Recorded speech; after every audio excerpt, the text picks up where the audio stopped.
Welcome back, dear students. Now I am going to discuss about the interchange of different sentences in future perfect continuous tense. First of all, look at the examples I have given here.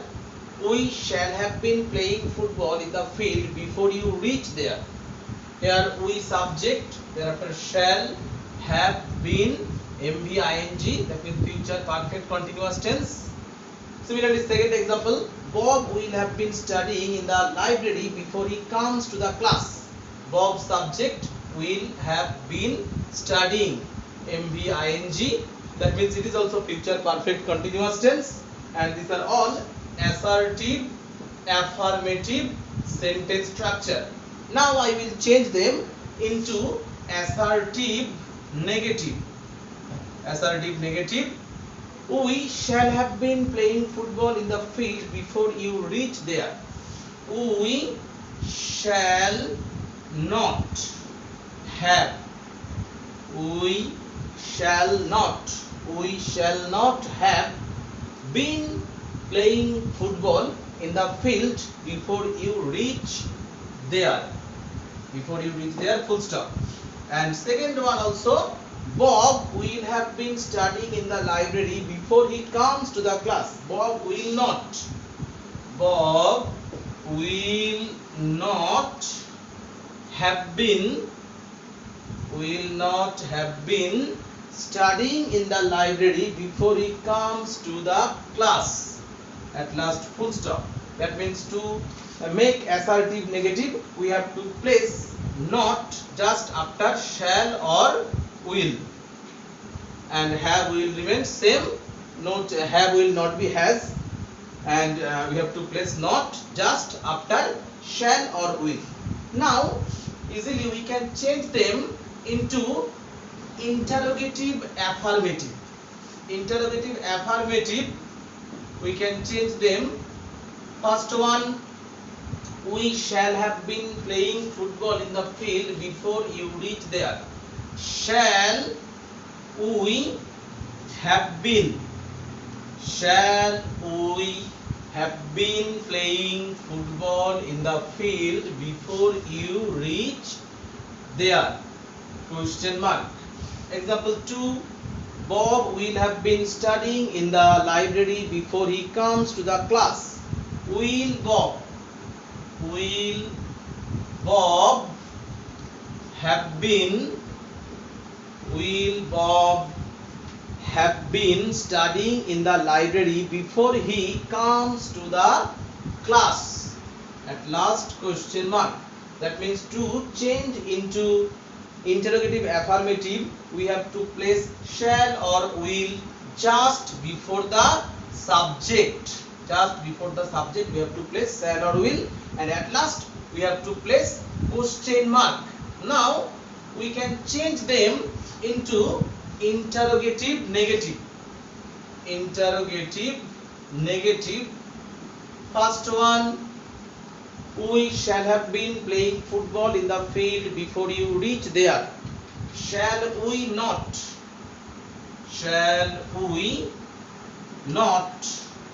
have been playing football in the field before you reach there? Question mark. Or we can write in this way, shan't we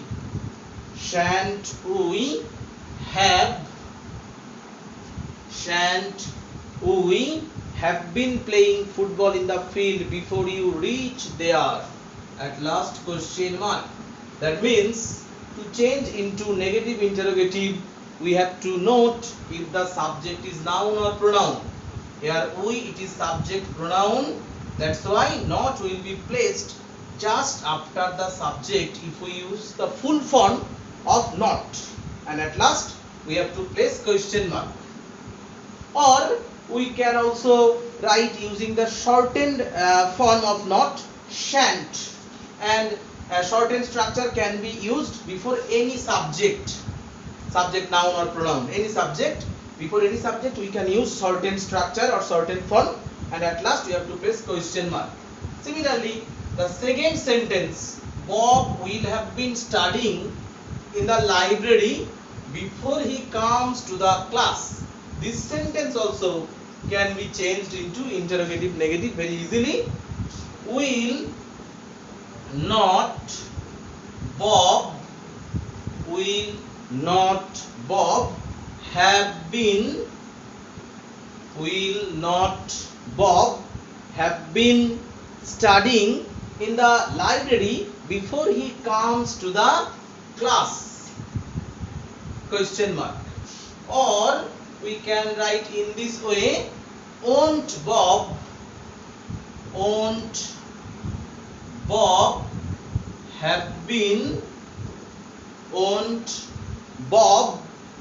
have been studying in the library before he comes to the class? At last, question mark.